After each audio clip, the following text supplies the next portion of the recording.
is Eric Mandat. I'm the clarinet professor here at Southern Illinois University in Carbondale, and today I'm going to be playing and talking about the ILMEA Senior Concert Etude Technical Cycle 2 for bass clarinet, which I composed.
All of my ILMEA Cycle 2 etudes have titles.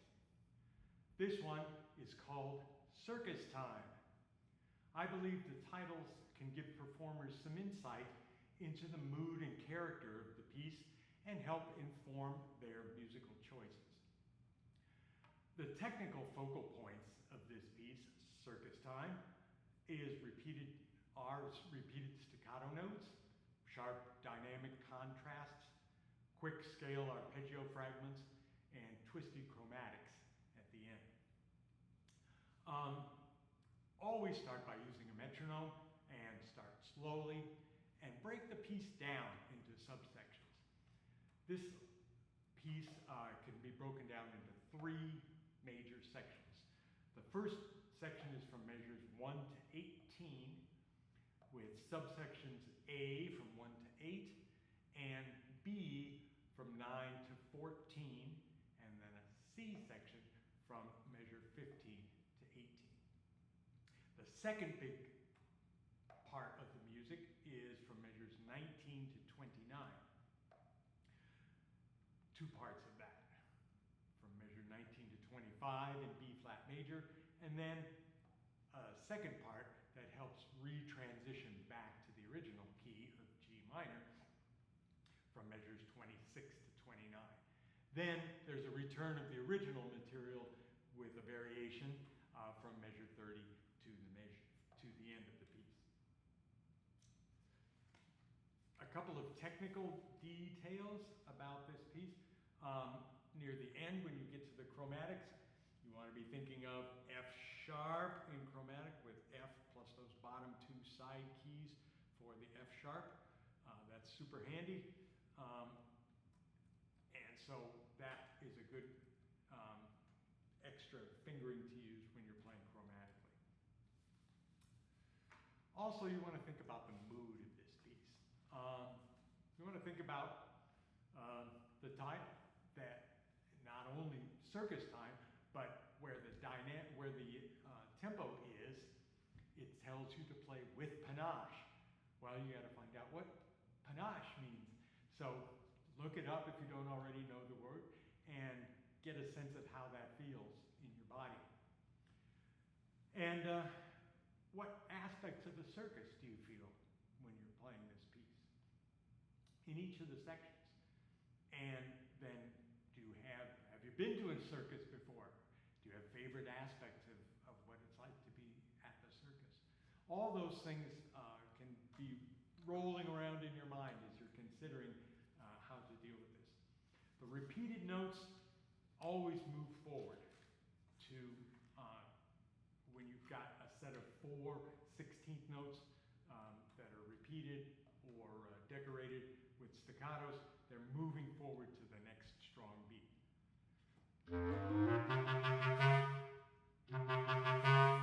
going that direction with those repeated notes. When those repeated notes come at the very end of a section, you notice that it's 2 16th notes and an 8th note. So that goes the other direction. repeated notes at the ends of phrases generally taper down. And it tapers down once you reach that first of the repeated notes. So make that difference very clear.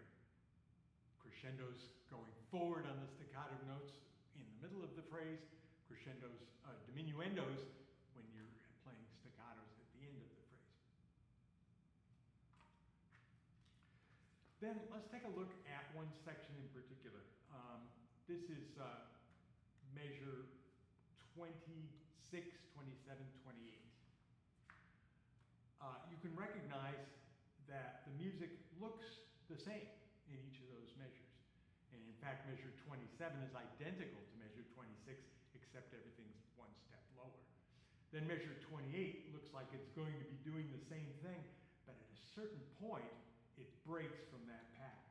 And that breaking place is right where the C sharp is in measure 28.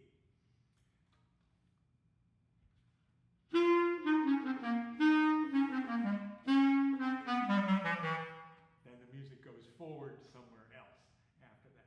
This little technique, this little device we see a lot in music, and it's called a sequence.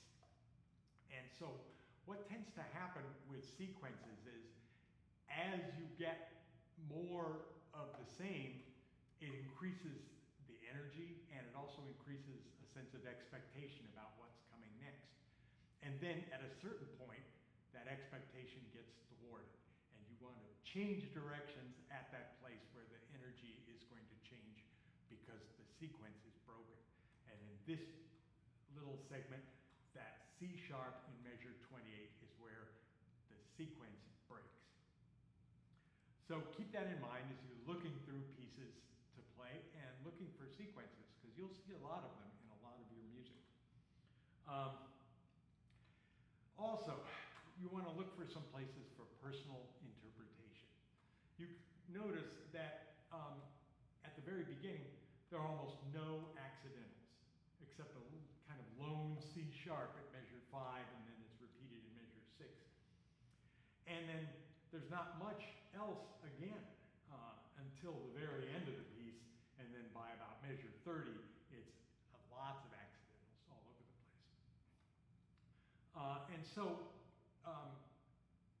the C sharp that gets introduced in measure 5 isn't arbitrary. It's helping us, it's helping prepare our ears for the chromatics that are going to show up elsewhere in the piece. That C sharp comes back again as the grace note in measure 14. You can see that. And it helps us be ready for that C sharp that ends the sequence in measure 28.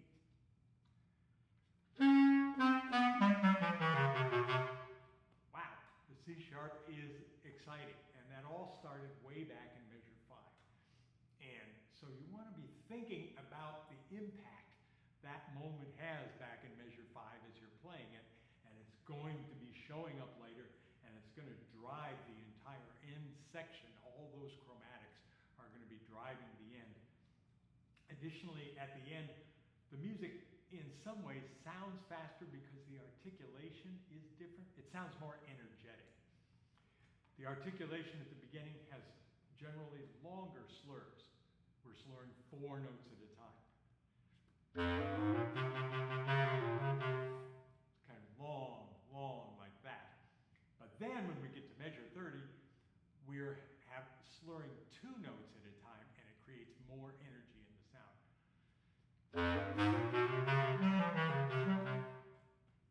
That's the same speed, same 16th notes, different energy because of the articulation.